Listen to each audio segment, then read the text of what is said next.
It's Your Health in the Headlines today, and joining us on the panel is the author of Eat, Sleep, Poop, A Common Sense Guide to Your Baby's First Year, pediatrician Dr. Scott Cohen. Welcome back to the show, sir. Thank you.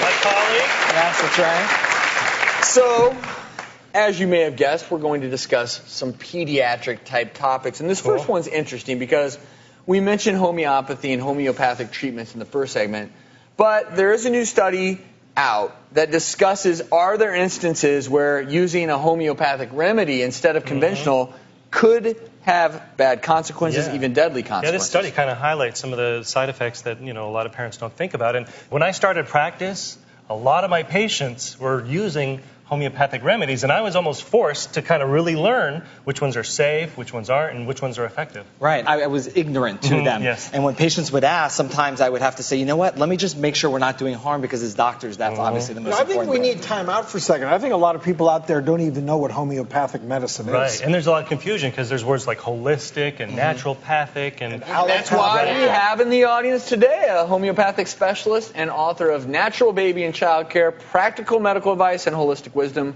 for Raising Healthy Children from Birth to Adolescence, Dr. Lauren Fader. Welcome to the show.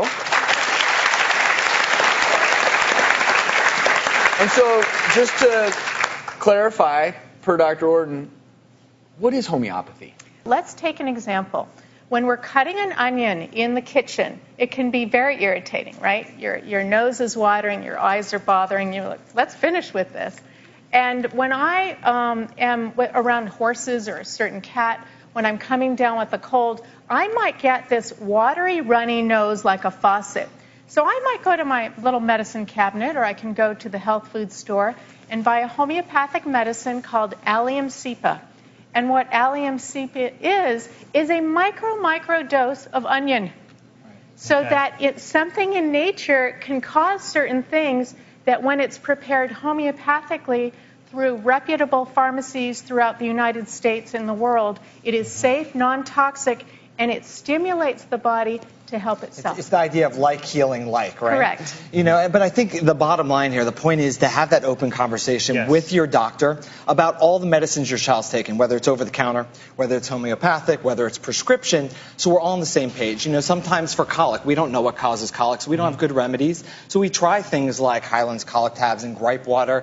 I mention it all the time. I know it's not going to hurt, and it may help, so why not? Right. But if the problem isn't getting better, then we have to look at what your child's taking and make sure that we're on the right path. Where I've always struggled a little bit with homeopathy is that the doses are so diluted that you could ask yourself, how could there be a physiologic response? Because sometimes it's just so diluted that...